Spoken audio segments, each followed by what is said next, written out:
교독하도록 하겠습니다.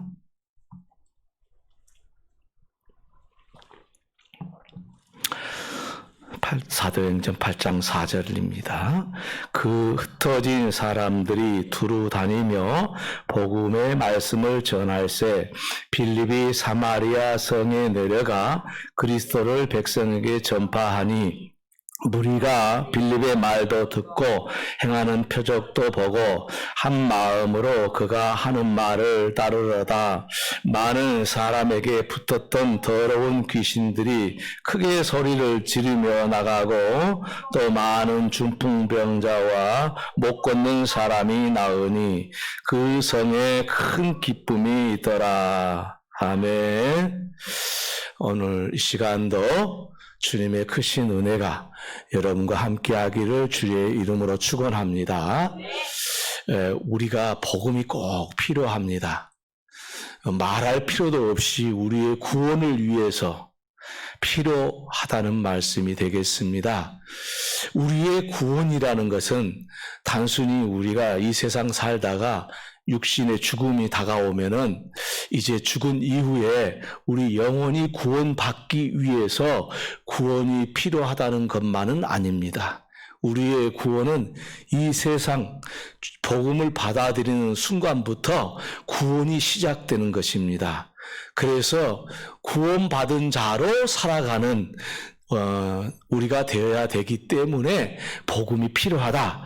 그렇게 말씀을 드릴 수 있고 그것이 복음이 우리에게 주시는 큰 축복의 내용들입니다. 다시 말씀을 드리면은 복음이라는 것은 받아들이는 순간부터 우리의 구원을 이루어가기 시작하고 이 복음을 받아들여서 우리가 구원을 이제 시작하게 되면은 이 복음을 통해서 우리의 삶에 변화가 오기 시작하여서 새로운 삶이 시작되는 그런 역사적인 일을 할 수 있기 때문에 복음이 우리에게 꼭 필요하다.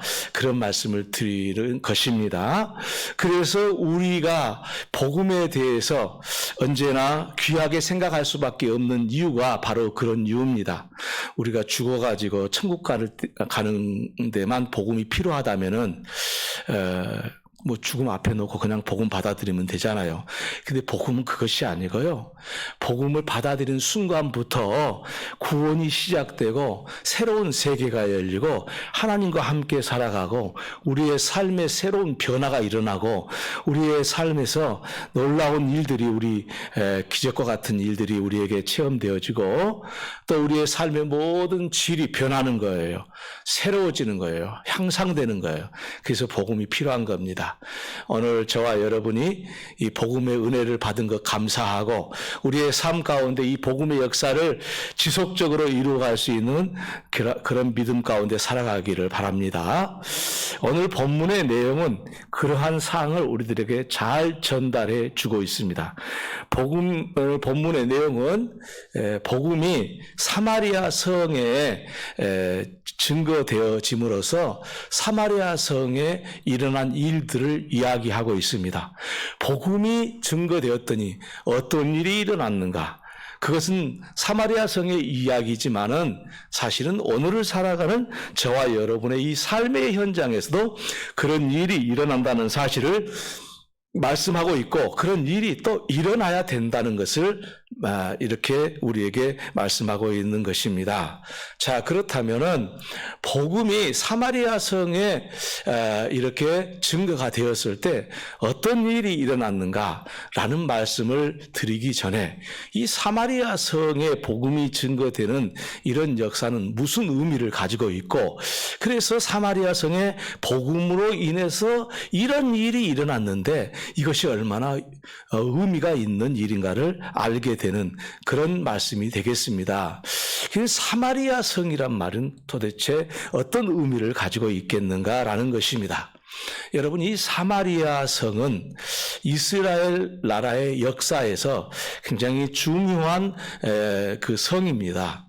우리가 알고 있듯이 통일왕국을 이루었던 사울, 그 다음에 다윗, 그 다음에 솔로몬, 이 세 왕이 이스라엘을 이루었죠. 통일왕국을 이루었죠. 그리고 솔로몬이 이제 죽고 나니까 르호보암과 여로보암이 나누어지기 시작했죠. 그래서 유다는 북쪽과 남쪽으로 나누어졌는데, 남쪽은 르호보암이라는 솔로몬의 아들이 왕이 되었고, 북쪽은 여로보암이라는 그 사람이 북쪽에 이제 왕이 되어서, 북쪽은 북이스라엘, 남쪽은 남쪽 유다 이렇게 되어 있습니다. 그런데 역사적으로 보면은 북쪽의 그 북이스라엘은 BC, 그러니까 주전 722년경에 아수르라는 나라에 멸망을 당하게 되지요. 그런데 멸망당하고 것도 당한 것인데, 그 북이스라엘의 수도인 사마리아 성, 대표적이죠. 이제 아수르가 점령을 해가지고 혼혈 정책을 쓰게 됩니다. 무슨 이야기냐면은 이스라엘 백성을, 북이스라엘에 사는 백성들을 다른 민족과 이렇게 함께 결혼을 해가지고 거기서 혼혈족이 나오기 시작한 겁니다. 그래서 남쪽의 유다는 아직 망하지 않았기 때문에 지금 북쪽의 이스라엘이 아수르에 망해가지고 혼혈족이 되어버렸기 때문에 남쪽에 있는 유다의 백성들은, 유다 나라의 백성들은 북쪽에 사는 이스라엘 사람들을 자기 백성으로 생각하지를 않았어요. 이제 너희들하고는 절교다. 왜냐, 우리는 아브라함의 후손으로서 지금 아브라함의 혈통을 지키고 있는데 너희들은 다른 민족의 피가 섞여가지고 우리는 더 이상 너희들을 우리 아브라함의 후손으로 여길 수 없다라고 배척을 하기 시작했어요.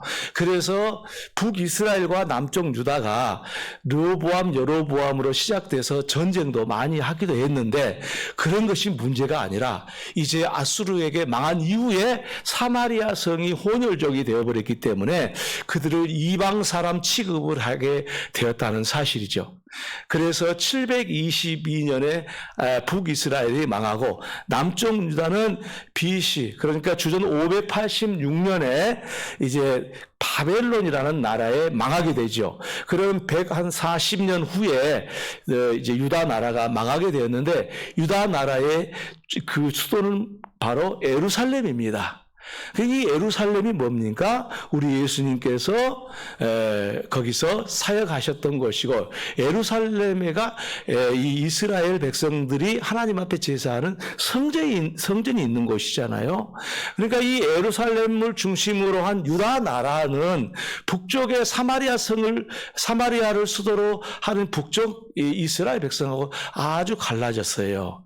근데 문제는 북쪽 이스라엘도 망하고 남쪽 이스라엘도 다 망한 상태에서 우리 예수님이 오셨지 않았습니까? 그리고 예수님이 오실 당시에는 로마가 그 나라를 지배하고 있었어요. 그럼에도 여전히 남쪽의 유대인들과 북쪽에 사는 사마리아 성을 비롯한 이 북쪽의 이스라엘은 서로 적대 관계일 수밖에 없었다는 것이죠. 이런 상황에서 우리 예수님께서 십자가에 죽으시고 부활하셔서 부활 승천하시면서 이제 교회가 시작되었지 않았습니까? 그리고 예루살렘 교회가 아주 번성하기 시작했는데, 그런 하나님의 역사가 일어나서 하루에 3,000명씩 5,000명씩 교회로 나오게 되는 놀라운 역사가 일어나기 시작했는데, 박해가 시작되었죠. 그래서 지난 시간 말씀드렸다시피 스테반이 순교하는 그런 일이 있게 되었습니다. 그래서 스테반의 순교하는 것을 중심으로 해가지고 스테반을 죽이게 한 그 주동자가 누구냐면 사울이라는 사람이었고, 나중에 성경을 13권이나 기록했던 바울 사도가 된 거지 않습니까? 그러니까 사울이 이렇게 예루살렘 교회를 핍박하니까 사도들 외에는 전부 흩어져 버리고 말았어요. 예루살렘 교회가 풍지박산이 됐어요. 그래가지고 각지에 흩어졌어요. 그런데 오늘 본문의 이야기는 그중에 빌립이라는 집사가 사마리아 성에 가서 복음을 전했다라는 것입니다. 빌립이라는 집사는 우리가 알고 있듯이 예루살렘 교회의 집사 아니었습니까? 7명의 집사 중에서 한 사람이 빌립 집사입니다.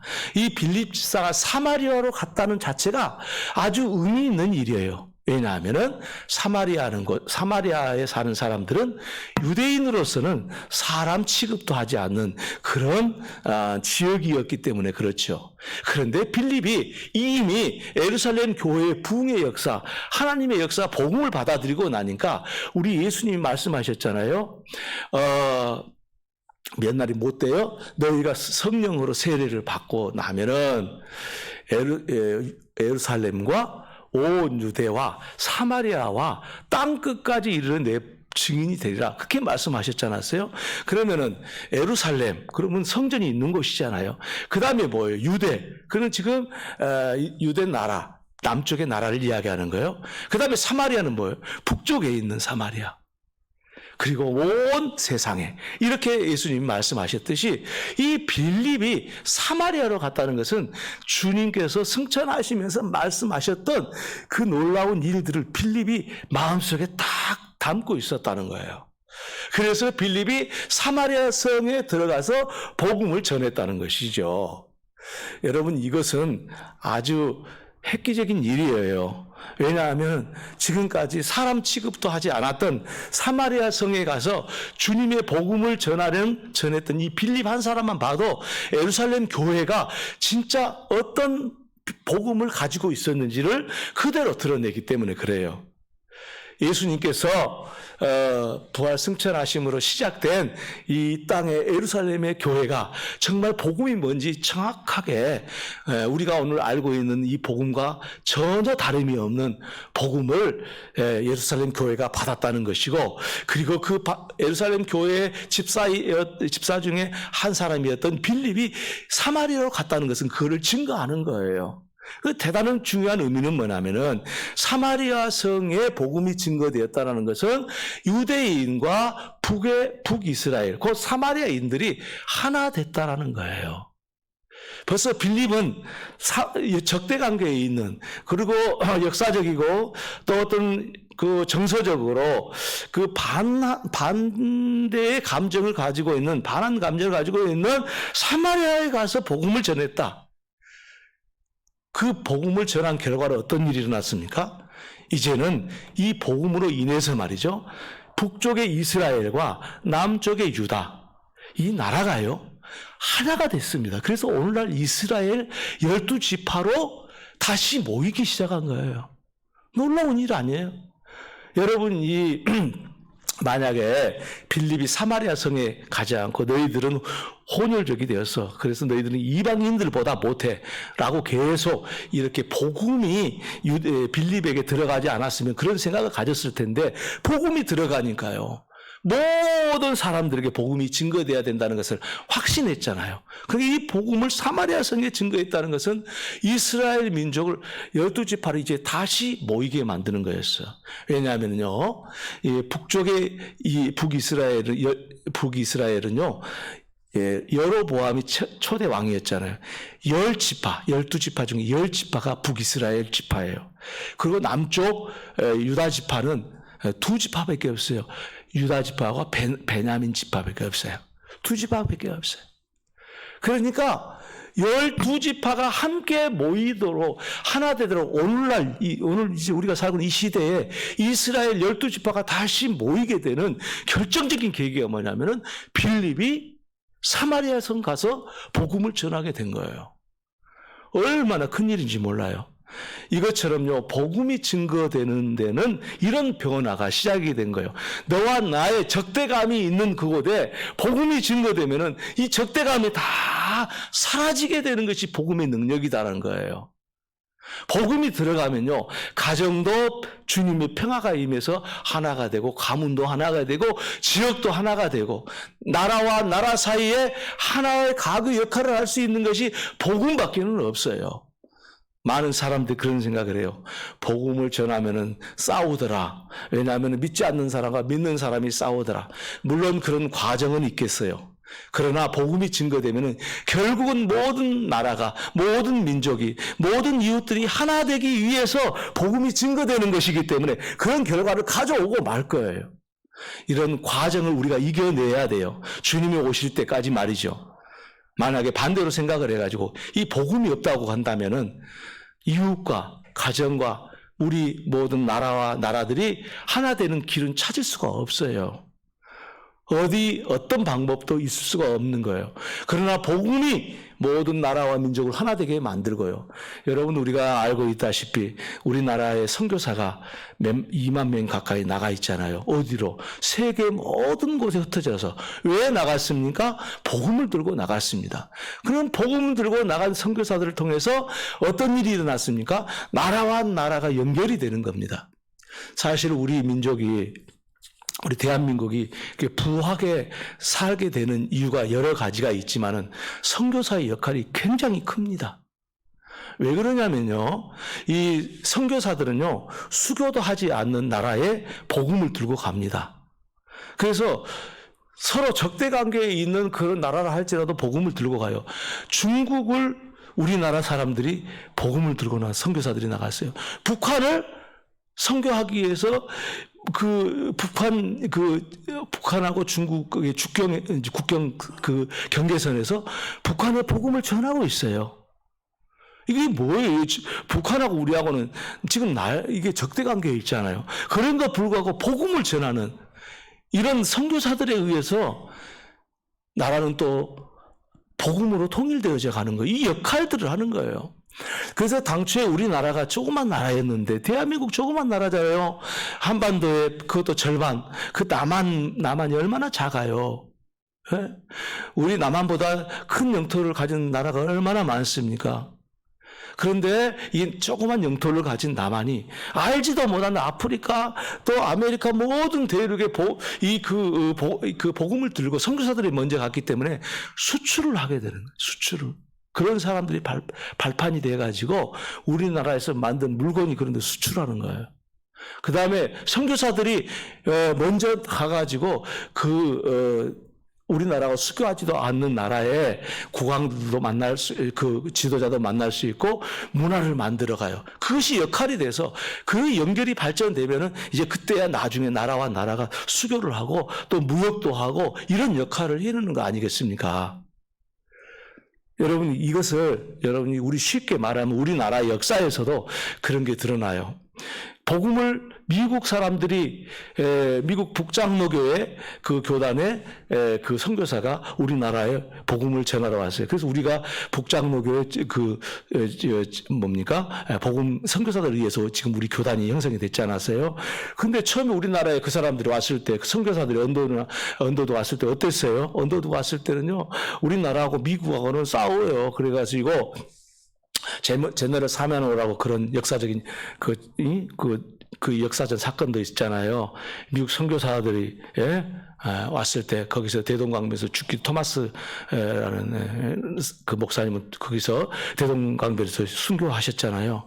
막 들어올 수가 없어요. 그런데 어땠어요? 선교사들이 어떻게 들어왔잖아요. 언더우드가 와서 학교를 세우고 병원을 세우고 막 그랬어요. 그랬더니 고종 황제하고 연결이 됐지 않았어요. 그 결국은 어땠어요? 그 고종 황제와 고종 황제의 병을 치료해 주기 때문에 거기서부터 이제 대한민국이 미국과 이제 연결이 되기 시작한 거예요. 이게 누가 지금 미국하고 우리나라를 처음 연결해 준 데가 누구예요? 그 선교사예요, 미국 선교사. 그러듯이 오늘날 세계 각국에 우리나라가 수교하기 이전에 모든 나라는 선교사가 제일 먼저 갔어요. 그래가지고 나라가 부강해지기 시작한 우리나라가 그냥 부강해진 게 아니에요. 여러분, 정치인들은 그 전혀 생각지도 못해요.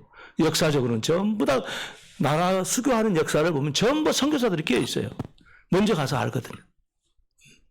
제가 알고 있는 그 선교사님 한 분은 자기 그 지역에 있는 시장을 잘 알고 있어요. 그래가지고 선교하는데 이렇게 땅도 분할받고 막 그래가지고 선교 사업을 하는데 저한테 제의를 하는 거예요. 부안 군수님하고 거의 좀 맺어주자고 막 그러더라고요. 그래서 제가 하다가 못하고 말았는데 그런 일을 하는 거예요. 이게 사마리아 성의 빌립이 복음을 전하러 갔다는 것은 이게 보통 사건이 아닌 거예요. 그냥 한마디 있는 것 같잖아요. 이처럼 복음은요, 사람을 삶 속에서 부유하게 만드는 거예요. 사람과 사람 사이를 연결하고 화합하고 서로 이웃이 되게 만드는 역할을 복음이 하는 거예요. 그 복음이 증거가 됐더니 오늘 본문의 말씀에 보니까요. 복음을 증거하니까 빌립의 말을 듣고 행하는 표적도 보고 한 마음으로 그가 하는 말을 따르더라 그랬어요. 무슨 이야기입니까? 사람들이 하나님의 말씀을 따르기 시작했다는 거예요. 다시 말하면 그들의 영혼이 구원받았다는 거예요. 사마리아 사람들, 정말 복음을 접할 수 있다는 걸 생각도 못했던 사마리아 사람들이 유대 사람인 빌립에 의해서 복음이 증거돼 가지고 이런 사마리아 성이 구원받기 시작했다 이런 거예요. 그래서 거기에 있는 사람들이 구원받을 뿐 아니라 삶의 새로운 변화가 시작이 됐어요. 그래서 유대 나라와 사마리아는 서로 적대 관계에 있었는데 이 빌립의 복음 전함을 통해서 하나가 되어지는 발판을 삼았다. 얼마나 놀라운 일이 있었는지 모릅니다. 또 한편은 뭐냐면은 빌립이 복음을 전했더니 거기서 많은 귀신들이, 더러운 귀신들이, 이제 사람에 붙어있던 더러운 귀신들이 크게 소리를 지르면서 나갔더라. 그리고 많은 중풍병자와 못 걷는 사람이 거기서 치료함을 받았더라. 어떤 역사예요? 복음의 능력의 역사잖아요. 복음의 능력, 이 다이나마이트하는 이 복음의 능력은 어떻습니까? 죽을 사람도 살려내는 거 아니겠습니까? 귀신을 쫓아내는 일이 아니겠습니까? 이것이 복음이 전해졌을 때 우리 실생활에서 변화되는 일들이에요. 여러분, 오늘 우리 이 시대에는요, 병 치료되는 사람이 그렇게 많이 간증하는 사람이 많지는 않지만은 뭐 지금도 여전히 있어요. 그런데 우리나라에 복음이 처음 증거됐을 때는요, 이 치유의 역사가 엄청났어요. 우리 대한민국의 복음이 처음에 증거됐을 때. 그래서 선교사들이 또 선교사를 통해서 목사가 되신 분들이 복음을 전할 때 놀라운 능력이 많이 나타났죠. 이것은 초창기에 그렇게 하나님께서 그 복음이 전해지기 전에 그 많은 질병으로 인해 고생하는 사람들, 그런 사람들을 고치시는 거예요.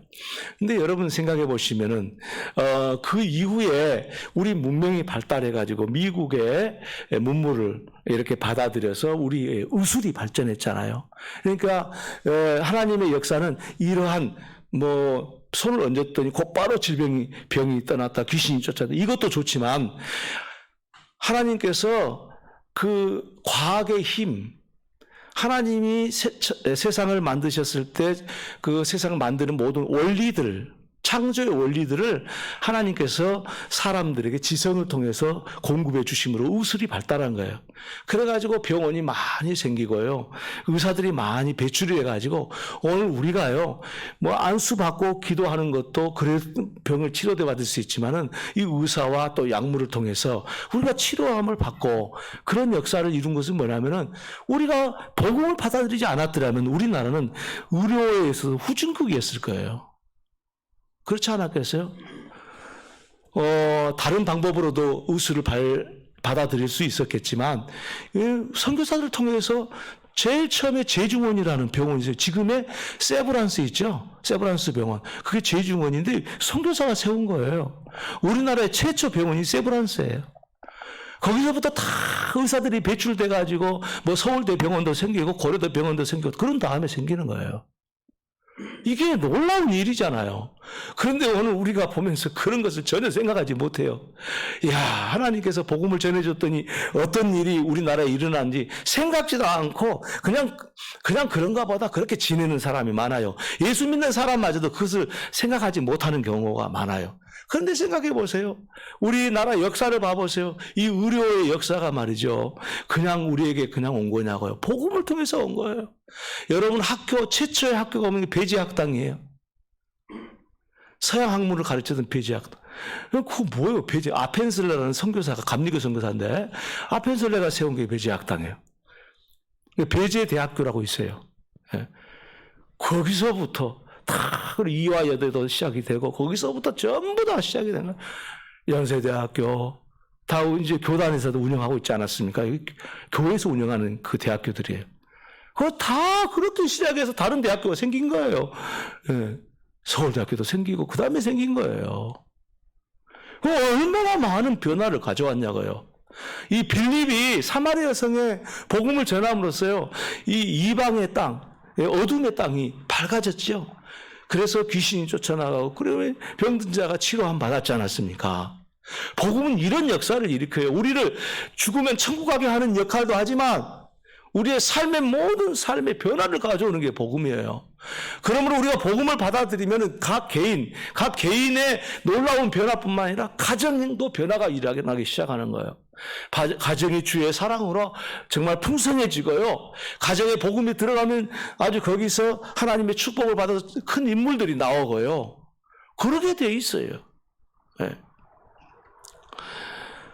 여러분, 오늘날 이런 모든 역사의 과정을 통해서 복음의 능력이 어떤 건지, 얼마나 대단한 것인지를 우리는 분명히 알 수 있지 않습니까? 여러분, 복음이라는 것이 아픈 사람 중풍병자 놓고 기도했더니 치료되었더라, 거기서 끝난 게 아니에요.